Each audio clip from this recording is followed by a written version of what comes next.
YouTube, bienvenue dans cette nouvelle vidéo où je suis comme d'habitude très heureuse de te retrouver. Je me suis fait une petite tisane pour papoter avec toi.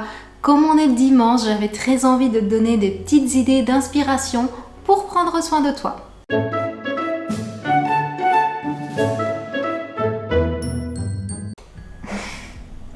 Comme tu le sais, j'avais très envie à partir de cette année de te proposer un contenu un peu plus axé sur le bien-être, en plus de parler de minimalisme, de budget et surtout d'alimentation, on va pas se mentir.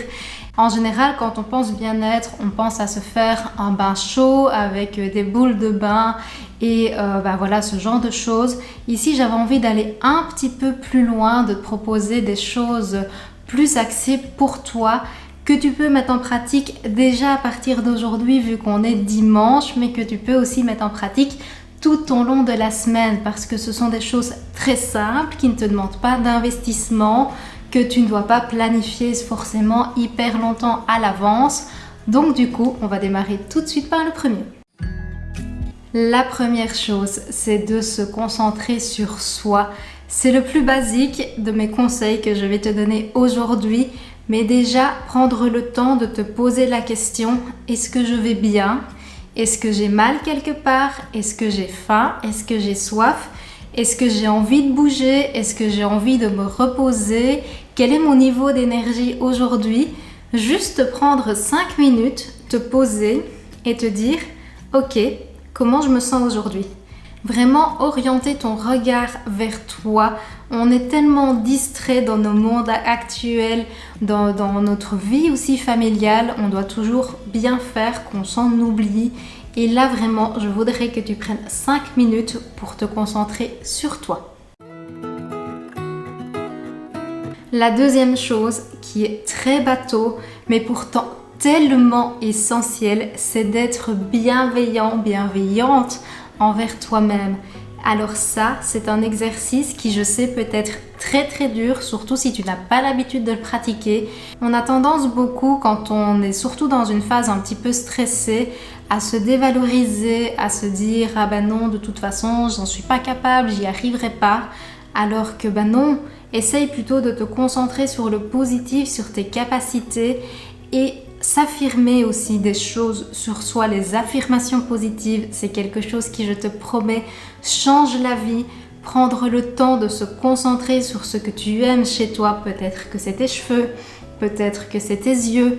Avoir une attitude positive envers toi. Le troisième point fait suite à celui-là, c'est de ne pas te comparer aux autres.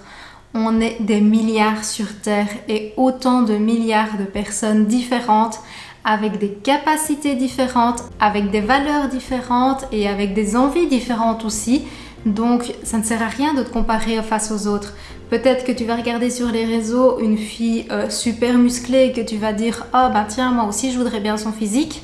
Mais c'est pas forcément ton objectif. Essaye de te concentrer sur ce que toi tu veux vraiment et de du coup aussi qui tu es toi. On est tellement tous des êtres exceptionnels parce qu'il faut quand même bien dire ce qui est. C'est quand même assez fabuleux ce qu'est l'être humain. Concentre-toi sur ce que toi tu possèdes. Peut-être que tu sais peindre, peut-être que tu sais tricoter, peut-être que tu sais faire, je sais pas, des plats extraordinaires que personne d'autre ne sait faire. Peut-être que tu es une personne extrêmement sociale que tout le monde adore au premier regard et je ne sais pas, mais on a tous des capacités très différentes qui nous sont propres et arrête de te comparer aux autres parce que tu n'es pas les autres, tu es toi.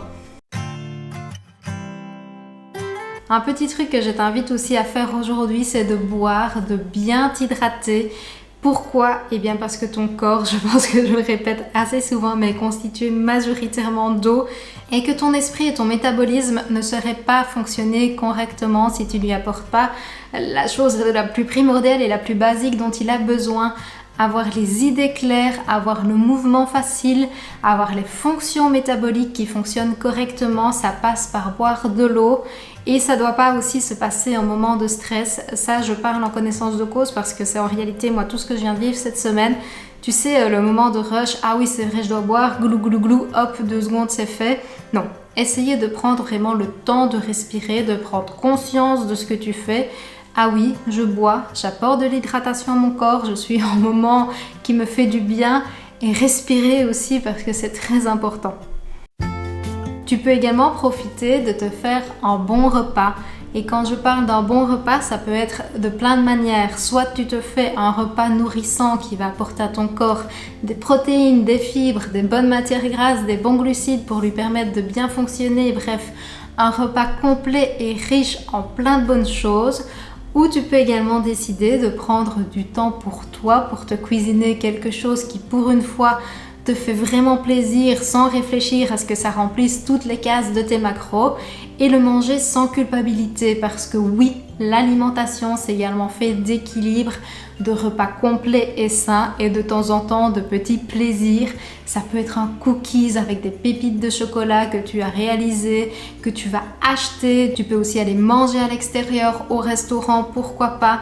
Tant que c'est fait en pleine conscience, sans culpabilité, en profitant de l'alimentation, eh bien il n'y a aucun souci. En mangeant plaisir, en mangeant intuitivement, en savourant et en se reconnectant avec ce qu'on fait. Autre chose aussi que tu peux faire et que je t'invite régulièrement aussi à faire, c'est de prendre l'air. Essayez de le faire chaque jour, ça c'est quand même relativement important. Que tu travailles de chez toi ou dans un bureau, c'est quand même des périodes assez renfermées où tu vas respirer quand même tout le temps le même air, de sentir en fait, de voir la lumière du jour aussi parce qu'en réalité on est tout le temps avec des lumières artificielles, les lumières des écrans, les lumières des téléphones, la lumière de la télé, les néons parce que les lumières dans les entreprises c'est pas souvent des lumières hyper agréables. Aller marcher, s'oxygéner, prendre le temps aussi d'admirer la nature, de voir un petit peu la vraie vie et ce qui s'y passe, de pouvoir un petit peu calmer son esprit aussi, ça peut faire que du bien. Ça te permet également de bouger et ça je t'invite à le faire de la manière qui te correspond à toi. Tu n'es pas obligé d'aller courir, je reprends toujours aussi cet exemple-là, mais courir un marathon si tu n'aimes absolument pas ça. Bouger, ça doit rester un plaisir. Tu peux danser dans ton salon, tu peux aller marcher encore une fois. Tu peux faire une petite séance qui te dépasse avec des musiques que tu aimes bien. Tu peux, tout simplement faire ton ménage. En réalité, c'est une activité où tu bouges déjà. Ton corps, c'est quelque chose qui a besoin de mouvement pour entretenir les articulations, pour entretenir les muscles. En plus de ça, c'est bon pour la fonction cardiaque, ça booste l'estime de soi, ça aide aussi dans la confiance, ça diminue le stress, donc c'est un petit peu tout ce qu'on veut pour l'instant. Ça peut faire vraiment du bien. Si tu te sens particulièrement stressé, submergé, prendre le temps de respirer. Oui, respirer, je sais que tu le fais tous les jours de manière complètement inconsciente, mais t'asseoir et prendre des longues inspirations et expirations. 10 environ peut vraiment t'aider à faire diminuer ce taux de stress. Quand tu te sens tout d'un coup envahi par plein d'émotions, une spirale de négativité, je t'invite à le faire. Ça permet de calmer des bonnes crises d'angoisse aussi. C'est une pratique qui est très utilisée. Avant de t'endormir, si tu as du mal à dormir, essaye de faire ça. De prendre du recul sur certaines situations, ça fait vraiment du bien. Autre chose aussi qui peut aider au moral, c'est de faire une liste de gratitude. Tu peux en faire une tous les jours. Je sais qu'il y en a qui le pratiquent dans le journaling, quand ils remplissent leur agenda ou le faire déjà une fois par semaine. Moi, je trouve que c'est pas mal. Ça te permet de voir ce que tu as accompli, ce pourquoi tu es reconnaissant, ce que tu as. Faire une liste de gratitude, ça doit être une chose dont tu te remercies. Et moi je trouve, vous êtes de plus en plus à m'envoyer sur Instagram un petit peu vos listes, etc. Ce pourquoi vous êtes fiers. Et je trouve que c'est tellement inspirant, donc n'hésite pas à le faire ici en commentaire parce que je trouve que quand on lit un petit peu les accomplissements et ce pourquoi les autres ont de la gratitude, ça permet aussi de relativiser sous nos problèmes. Peut-être que mon problème finalement est un petit peu secondaire et que moi aussi je pourrais être reconnaissant pour ça et tout va bien. Faire le tri dans les réseaux et dans les personnes que tu suis, ça peut être une bonne idée justement parce que peut-être que tu as tendance à te comparer aux autres. Ça ne sert à rien de t'imposer des images qui te font du mal, qui te font culpabiliser. C'est pas utile. Donc je t'invite réellement à te désabonner des comptes que tu juges non nécessaires, qui ne t'apportent pas du bien-être. Essaye de garder vraiment les choses positives. Les réseaux, voilà, je suis là pour en parler. C'est quelque chose que je trouve absolument formidable, qui peut vraiment te servir pour t'apprendre des choses, pour évoluer, pour te faire grandir. Et c'est aussi quelque chose qui peut te dévaloriser parce que tu vas te comparer.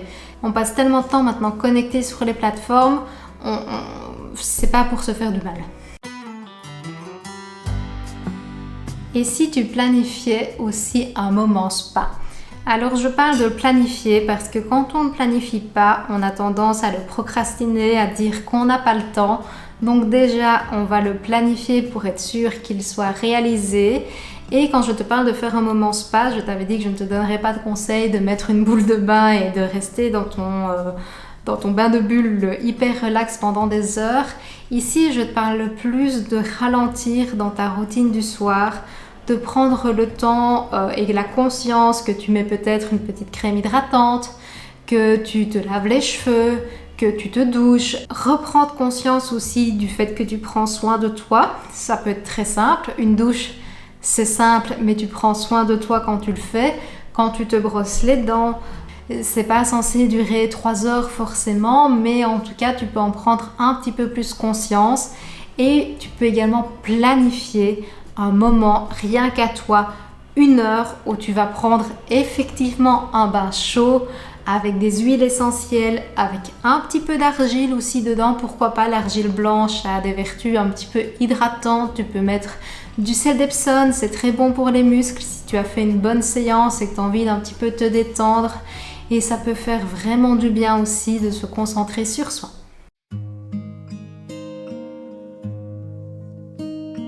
Réfléchir à ce que tu veux vraiment, mais ça on va le faire de manière un petit peu plus intelligente. C'est dans le sens où on va planifier également un plan d'action pour obtenir ce que tu veux vraiment.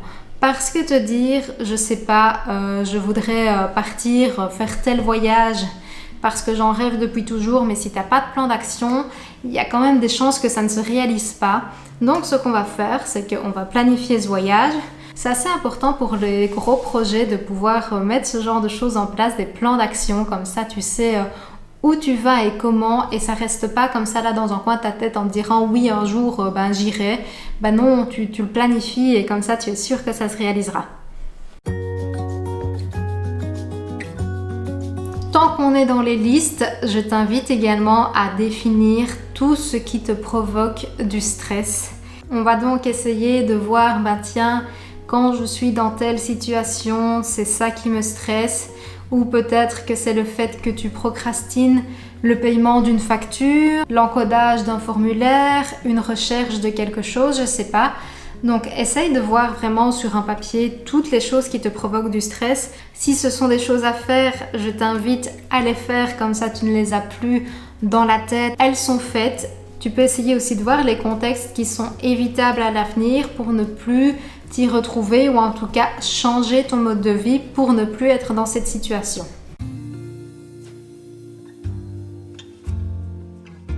Le dernier conseil que j'ai à te donner dans cette vidéo, c'est d'écouter ton intuition. Et là, je ne sais pas si ça t'intéresse qu'on en parle un peu plus en profondeur. À mon avis, je le ferai plus sur Instagram que par ici. Mais c'est l'intuition, elle est là pour quelque chose. Je ne te parle pas de choses paranormales, de choses ésotérisme, etc. Vraiment de ce que toi tu penses. C'est, tu vois, quand tu as le sentiment qu'il ne faut pas faire quelque chose, que telle ou telle personne n'est pas forcément quelqu'un de bien, de gentil avec toi. Souvent, c'est parce que ça va à l'encontre de tes valeurs. Faut apprendre à le faire aussi parce que ça peut être intéressant de temps en temps de sortir de sa zone de confort, donc je distingue bien les deux. Mais voilà, je ne sais pas si tu comprends bien la différence.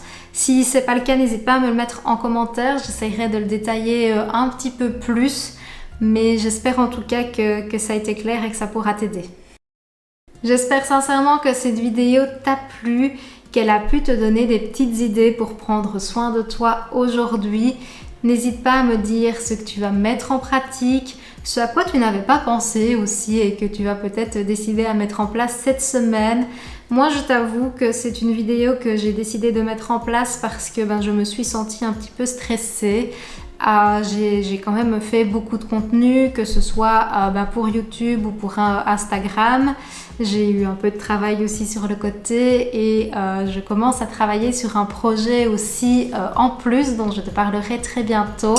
Merci en tous les cas d'être là parce que c'est le plus beau soutien que je puisse avoir. Sur ce, prends bien soin de toi. J'espère sincèrement que tous les conseils de cette vidéo vont t'aider et je te dis santé!